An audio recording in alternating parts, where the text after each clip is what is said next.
ये कहानी एक ऐसे कपल की है जो अपने एडवेंचर के लिए ऑस्ट्रेलिया के सुनसान रेगिस्तान में ट्रिप पर जाते हैं, लेकिन जल्द ही उनका ये ट्रिप उनके जिंदगी और मौत की जंग बन जाता है। लेकिन फिर आखिर इस सुनसान रेगिस्तान में उनके साथ कुछ ऐसा होता है जिससे सब कुछ बदल जाता है। कहानी की शुरुआत में हम एक अमेरिकन कपल वेड और लीसा को देखते हैं जो अपने कुछ बेहतरीन पलों को एंजॉय करने के लिए ऑस्ट्रेलिया के एक लंबे ट्रिप पर आए हुए हैं। वीड के दिल में लीसा के लिए बहुत ज्यादा प्यार है और वो इस ट्रिप को उनके रिश्ते का सबसे यादगार पल बनाना चाहता है। काफी हिम्मत जुटाकर और एक सही मौका देखकर वेड लीसा को शादी के लिए प्रपोज कर देता है, लेकिन लीसा इस प्रपोजल से साफ साफ मना कर देती है। लीसा उसे समझाती है कि वो वेड से बहुत प्यार तो करती है, लेकिन अभी वो पूरी तरह से अपने करियर पर फोकस करना चाहती है। लीसा का ये सीधा सा जवाब सुनकर वेड अंदर से पूरी तरह टूट जाता है। उसने कभी सपने में भी नहीं सोचा था कि जिस लड़की के साथ वो अपनी पूरी जिंदगी बिताने के सपने देख रहा था वो उसे इस तरह अचानक मना कर देगी। वो एकदम से शांत और उदास हो जाता है। लेकिन अब क्योंकि वेड लीसा के साथ इस ट्रिप पर काफी दूर आ चुका था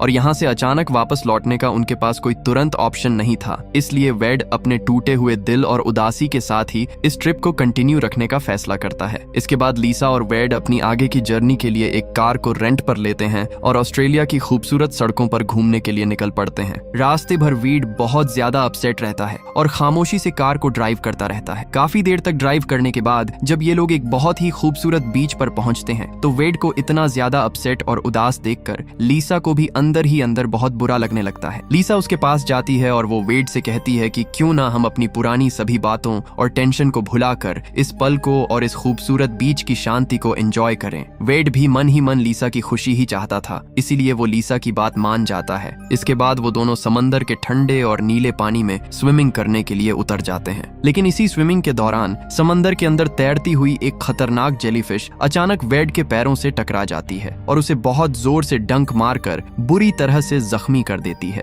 जेलीफिश का डंक लगते ही वेड को अपने पैर में एक बहुत ही भयानक और तेज दर्द महसूस होता है और तुरंत समंदर के पानी से बाहर आ जाता है। बाहर आकर वो देखता है कि उसके पैर पर एक लाल रंग का गहरा निशान बन गया था। लेकिन कुछ समय आराम करने के बाद जब वेड का वो तेज दर्द थोड़ा सा कम हो जाता है तो वो उस पैर के जख्म को ज्यादा सीरियसली नहीं लेता और उसे पूरी तरह से इग्नोर कर देता है। अगली सुबह लीसा वेड से कहती है कि क्यों ना हम किसी एक ऐसी नई जगह पर चलें जिसके लिए हमने पहले से कोई प्लान नहीं किया था। पहले तो वेड किसी भी अनजान और नई जगह जाने से साफ मना कर देता है क्योंकि वो अपने प्लान के मुताबिक ही चलना चाहता था और वो कोई भी रिस्क नहीं लेना चाहता था। लेकिन जब लीसा वेड से बार बार रिक्वेस्ट करती है और उसे मनाने की कोशिश करती है तो वेड आखिरकार उसके प्यार के आगे झुक जाता है और इस नए सफर के लिए राजी हो जाता है। अब वेड जब अपने जीपीएस की मदद से लीसा के द्वारा बताई गई उस नई जगह का लोकेशन पता करता है तो उसे देखकर वो हैरान रह जाता है क्योंकि वो जगह उनकी मौजूदा लोकेशन से लगभग 32 घंटे की दूरी पर थी। ये एक बहुत ही लंबा सफर होने वाला था, लेकिन क्योंकि वो फैसला कर चुके थे इसलिए अगली सुबह वो दोनों अपनी कार से पूरे जोश के साथ उस नई जगह की तरफ निकल पड़ते हैं। कुछ घंटों के लंबे सफर के बाद जब वो दोनों ऑस्ट्रेलिया के एक बहुत ही सुनसान और रेगिस्तानी इलाके में प्रवेश करते हैं तो अचानक से उनके सेल फोन का नेटवर्क पूरी तरह से चला जाता है। चारों तरफ सिर्फ लाल रेत, सूखी झाड़ियां और दूर दूर तक फैला हुआ सन्नाटा था। वीड को पहले से ही इस बात की जानकारी थी कि ऑस्ट्रेलिया के इस खतरनाक रेगिस्तानी इलाके से सफर करना उनके लिए किसी बड़ी मुसीबत को दावत देने जैसा साबित हो सकता है, क्योंकि इस रेगिस्तानी और पूरी तरह से बंजर इलाके में इंसानों का दूर दूर तक कोई नामो निशान नहीं होता है। अगर यहाँ कोई फंस जाए तो उसे मदद मिलना लगभग नामुमकिन होता है। लंबा सफर तय करने के बाद रात होने पर वीड और लीसा आराम करने के लिए रास्ते में एक छोटे से मोटेल में रुकते हैं। वहाँ वो रात भर अच्छी नींद लेते हैं और अगली सुबह पूरी एनर्जी के साथ वो दोनों एक बार फिर से अपने इस लंबे सफर पर आगे निकल पड़ते हैं। कुछ दूर आगे बढ़ने पर उनका जीपीएस अचानक से एक शॉर्टकट रास्ते को शो करने लगता है और वेड को मेन रास्ते से हटकर एक टर्न लेने का सिग्नल बार बार दिखाने लगता है। अब क्योंकि वेड काफी घंटों से लगातार कार ड्राइव करके थक चुका था इसलिए वो बिना कुछ ज्यादा सोचे समझे जीपीएस के बताए गए उस नए और अनजान रास्ते पर आगे बढ़ता रहता है। कुछ दूर आगे जाने पर वो सड़क धीरे धीरे खत्म होने लगती है और रास्ता बहुत ही ज्यादा खराब शुरू हो जाता है। इसके बाद जब जीपीएस एक बार फिर से एक नया टर्न लेने के लिए बोलता है तो वेड को तुरंत ये एहसास हो जाता है कि वो पूरी तरह से अपना सही रास्ता भटक चुके हैं और किसी गलत दिशा में आ गए हैं, लेकिन अब वो दोनों अपनी मंजिल और मेन सड़क से काफी दूर इस सुनसान रास्ते पर आ चुके थे। यहाँ से वापस मुड़कर जाने का सीधा सा मतलब था कि उनका आज का पूरा दिन और काफी सारा फ्यूल ऐसे ही बर्बाद हो जाता। वेड और लीसा आपस में काफी देर तक इस बात पर चर्चा करते हैं और फिर वो इसी कच्चे रास्ते पर आगे बढ़ने का डिसाइड करते हैं। उन्हें उम्मीद थी कि शायद आगे जाकर ये रास्ता किसी मेन सड़क या हाईवे से मिल जाएगा। इसके बाद वो दोनों एक बार फिर से इस अनजान और खतरनाक सफर पर निकल पड़ते हैं। कुछ और दूर आगे बढ़ने पर जीपीएस अचानक से वीड को बार बार यू टर्न लेने का सिग्नल देने लगता है। उसे जीपीएस पर बहुत तेज गुस्सा आता है और वो झल्लाते हुए कार को जोर से ब्रेक मारकर रोकता है और तुरंत बाहर आ जाता है। बाहर आकर जब वो चारों तरफ नजर दौड़ाता है तो उसे देखकर बहुत निराशा होती है कि दूर दूर तक किसी भी पब्लिक स्पॉट, घर या इंसान का कोई नामो निशान नहीं था। चारों तरफ सिर्फ बंजर जमीन और भयानक सन्नाटा था।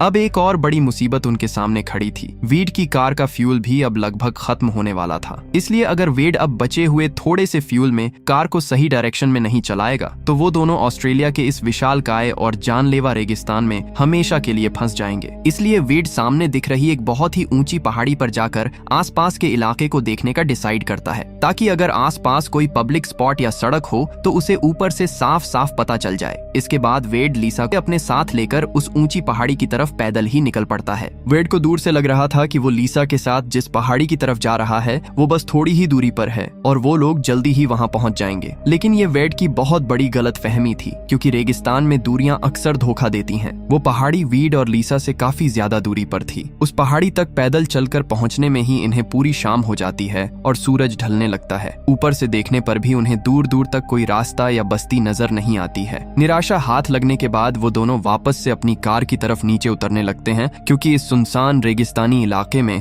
रात के वक्त ऐसे खुले में रहना बहुत ही ज्यादा खतरनाक साबित हो सकता था। यहाँ कई तरह के जहरीले जानवर और जंगली जीव घूमते रहते हैं। वेड और लीसा को पहाड़ी से वापस आते आते पूरी तरह से रात हो जाती है और चारों तरफ घना अंधेरा छा जाता है, जिसके बाद वो दोनों उस घने अंधेरे में ही अपनी कार को ढूंढने लगते हैं। लेकिन काफी देर तक और हर तरफ कोशिश करने के बावजूद भी उन्हें अपनी कार कहीं भी नहीं मिलती है। दरअसल चारों तरफ एक जैसा अंधेरा और एक जैसा रेगिस्तान होने की वजह से वेड और लीसा उस जगह का रास्ता भी पूरी तरह भटक जाते हैं जहां पर उन्होंने अपनी कार को रोका था। अब जैसे जैसे रात और गहरी होती जाती है वैसे वैसे रेगिस्तान की जमा देने वाली ठंड भी तेजी से बढ़ने लगती है, जिसकी वजह से वो दोनों हार मानकर एक जगह पर रुककर ही आज की रात बिताने का डिसाइड करते हैं। ठंड से बचने के लिए वो एक दूसरे के करीब सिकुड़ कर सो जाते हैं। अगली सुबह जब सूरज की किरणें वेड के चेहरे पर पड़ती हैं और वो उठता है तो वो देखता है कि उसके पैर पर जिस जगह उस जेलीफिश ने डंक मारा था उस जगह का घाव अब इन्फेक्शन की वजह से काफी ज्यादा बढ़ गया है। इस इन्फेक्शन की वजह से वेड को अब चलने में बहुत तेज दर्द होता है, लेकिन वो जानता था कि अगर वो यहाँ रुके रहे तो उनकी जान जा सकती है। इसलिए वो किसी तरह अपने उस भयानक दर्द को बर्दाश्त करता है और वो दोनों एक बार फिर से अपनी कार को ढूंढने के लिए पैदल ही निकल पड़ते हैं। वो पूरा दिन चिलचिलाती धूप और गर्म रेत पर अपनी कार को ढूंढते रहते हैं, लेकिन बदकिस्मती से पूरे दिन की इस कड़ी मेहनत के बावजूद भी इन्हें अपनी कार नहीं मिलती है और देखते ही देखते एक बार फिर से शाम हो जाती है। वेड और लीसा ने आज पूरे दिन ना तो कुछ खाया था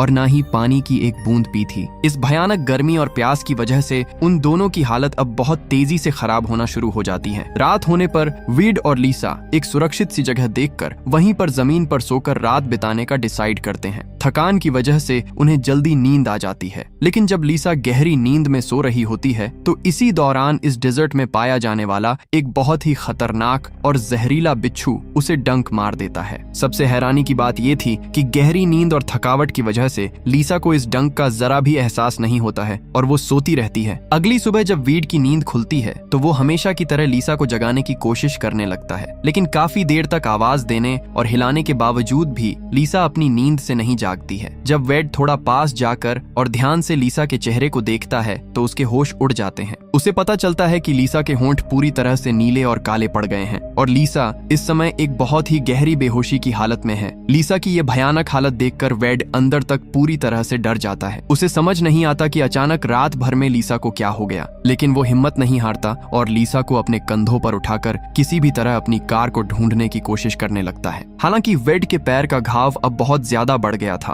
और इन्फेक्शन की वजह से वो पहले से ही काफी ज्यादा दर्द में होता है, लेकिन उसने खुद पिछले 2 दिनों से कुछ भी खाया पिया नहीं था। उसकी बची खुची एनर्जी भी भी अब खत्म हो चुकी थी, इसलिए वो जल्द ही बेहोश होकर लीसा के साथ ही गर्म रेत पर नीचे गिर जाता है। कुछ समय बाद जब वेड के ऊपर आसमान से एक प्लेन के उड़ने की तेज आवाज आती है तो उस आवाज से वेड की अचानक नींद खुल जाती है। वेड अपनी पूरी ताकत लगाकर उठता है और आसमान में उड़ रहे उस प्लेन की तरफ हाथ हिलाकर उनसे हेल्प मांगने की कोशिश करने लगता है। वो जोर जोर से चिल्लाता है, लेकिन वो प्लेन काफी ऊंचाई पर था और पायलट नीचे रेगिस्तान में गिरे हुए वेड को नहीं देख पाता है। अपनी आंखों के सामने से अपनी आखिरी उम्मीद को ऐसे जाते हुए देखकर वेड बहुत ज्यादा दुखी होता है और रोने लगता है। इसके बाद वेड आसपास पड़े हुए छोटे छोटे काले पत्थरों को इकट्ठा करना शुरू कर देता है। वो उन पत्थरों की मदद से रेगिस्तान की रेत पर एक बहुत ही बड़ा सा SOS लिख देता है, ताकि अगली बार जब वहां के आसमान से कोई हेलीकॉप्टर या प्लेन गुजरे तो वो इस SOS के निशान को आसानी से देखकर रुक जाए और वेड और लीसा को जल्द से जल्द रेस्क्यू कर लिया जाए। 2 दिनों से ना कुछ खाने और ना पानी पीने की वजह से वेड की हालत अब काफी ज्यादा खराब हो चुकी थी। उसका पूरा शरीर डिहाइड्रेट हो चुका था और उसे काफी ज्यादा प्यास लगी होती है। बचने का कोई और रास्ता ना देखकर वो अपना ही यूरिन पीने का डिसाइड करता है, ताकि किसी तरह इस बीहड़ रेगिस्तान में कुछ और समय तक सरवाइव कर सके। इसके बाद वीड अपने यूराइन को कलेक्ट करने के लिए कोई खाली बोतल या चीज ढूंढने के लिए निकल पड़ता है, लेकिन जाने से पहले वो अपने पीछे रेत पर पत्थरों से निशान भी बनाता जाता है, ताकि जब वो वापस लौटे तो रास्ता भटकने के बजाय वापस आसानी से लीसा को ढूंढ सके। वेड के वहां से जाने के कुछ ही देर बाद लीसा भी अपनी बेहोशी से बाहर आ जाती है और उसे होश आ जाता है, लेकिन जब वो उठने की कोशिश करती है तो उसे पता चलता है कि उस जहरीले बिच्छू के डंक की वजह से उसके एक हाथ ने पूरी तरह से काम करना बंद कर दिया है। अपनी ये हालत देखकर वो बुरी तरह से डर जाती है और घबराने लगती है। वहीं दूसरी तरफ काफी देर तक रेगिस्तान में खोजने के बाद वेड को आखिरकार अपना वो बैग मिल ही जाता है जो वो पहले दिन कहीं भूल गए थे। उस बैग में उसे एक खाली पानी की बोतल मिल जाती है, जिसके बाद वो उस बोतल में अपने यूराइन को कलेक्ट करके उसे बिना कुछ सोचे पी लेता है, ताकि कम से कम वो इस जानलेवा रेगिस्तान में थोड़ी और देर तक जिंदा तो रह सके। इसके बाद हम लीसा को देखते हैं जो होश में आने के बाद वेड को जोर जोर से आवाज देकर बुला रही थी। कुछ समय बाद शाम होने लगती है और लीसा को दूर से खतरनाक भेड़ियों के चिल्लाने की भयानक आवाजें सुनाई देने लगती हैं। ये आवाजें सुनकर लीसा पूरी तरह से डर जाती है और अपनी जान बचाने के लिए उस जगह से उठकर आगे बढ़ जाती है जिस जगह पर वेड उसे सुरक्षित छोड़कर गया था। जब वेड अपना बैग लेकर वापस लौटता है तो उसे वापस उस जगह तक आने में पूरी रात हो जाती है, और जब वो उस जगह पर पहुंचता है जहां पर वो लीसा को बेहोशी की हालत में छोड़कर गया था, तो वहां पर लीसा को ना पाकर वेड पूरी तरह से परेशान हो जाता है। वो घबराहट में जोर जोर से चिल्लाकर लीसा को पुकारने लगता है और उसे हर तरफ ढूंढने लगता है। लीसा अभी उस जगह से ज्यादा दूर नहीं गई थी, इसलिए वो वेड की तेज आवाज को सुन लेती है, लेकिन रात का घना अंधेरा होने की वजह से उसे कुछ भी समझ नहीं आता है कि वेड उसे किस डायरेक्शन से बुला रहा है। अब वेड और लीसा दोनों एक दूसरे की आवाज सुनकर उस घने अंधेरे में ही एक दूसरे को ढूंढने की कोशिश करने लगते हैं, लेकिन काफी देर तक कोशिश करने और भटकने के बावजूद भी वो दोनों अंधेरे की वजह से एक दूसरे से नहीं मिल पाते हैं। अंत में थक हार कर वो दोनों अलग अलग ही एक जगह पर बैठ जाते हैं और उसी सूखी जमीन पर सोकर अपनी ये भयानक रात बिताते हैं। अगली सुबह जब लीसा सोकर उठती है तो उसकी हालत कल से भी काफी ज्यादा खराब और दयनीय होती है, क्योंकि उसने लगातार 3 दिनों से ना तो कुछ खाया था और ना ही पानी पिया था। वो मजबूरी में उन्हीं घासों को चबाने लगती है। इसके बाद हम वीड को देखते हैं जो सुबह उठने के बाद काफी देर तक चलने की कोशिश करने के बाद आखिरकार एक कच्ची सड़क पर आ जाता है और उसकी किस्मत इस बार उसका साथ देती है। जल्द ही उसे अपनी वो कार भी मिल जाती है जिसे वो इतने दिनों से ढूंढ रहे थे। कार देखकर वेड की आंखों में एक चमक आ जाती है। कार मिलने का कोई भी फायदा नहीं होता है, क्योंकि कार के अंदर ना तो पीने के लिए पानी था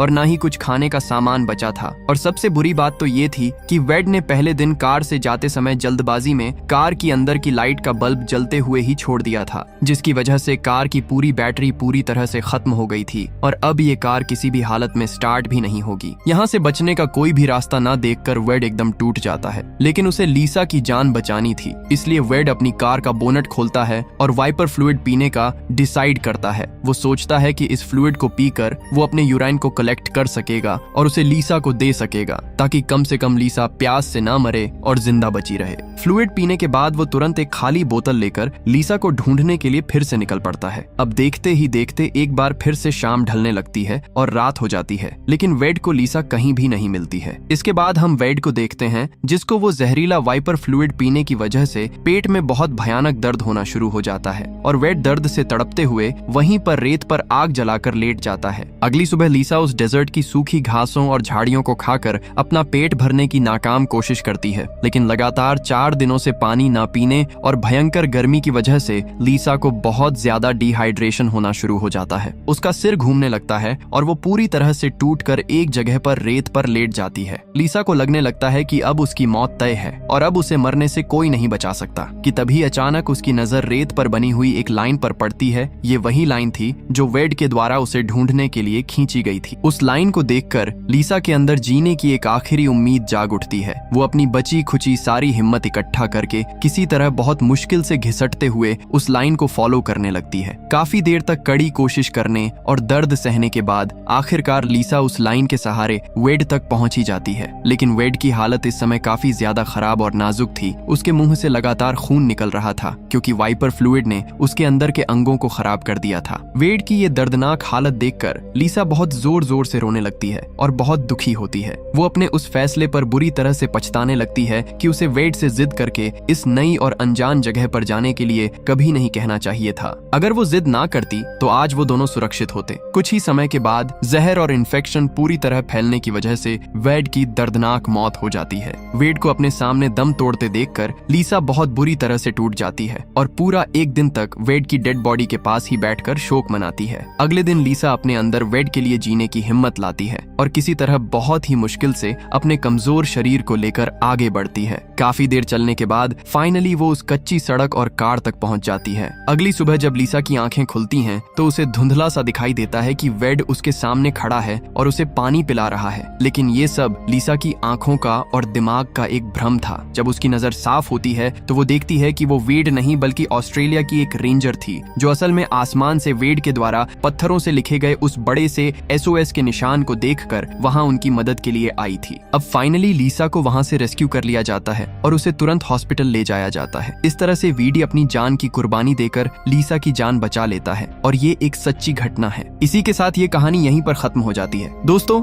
इसी तरह की कहानियों के लिए हमारे चैनल को सब्सक्राइब जरूर करना। मिलते हैं किसी नए दिन एक नई कहानी के साथ।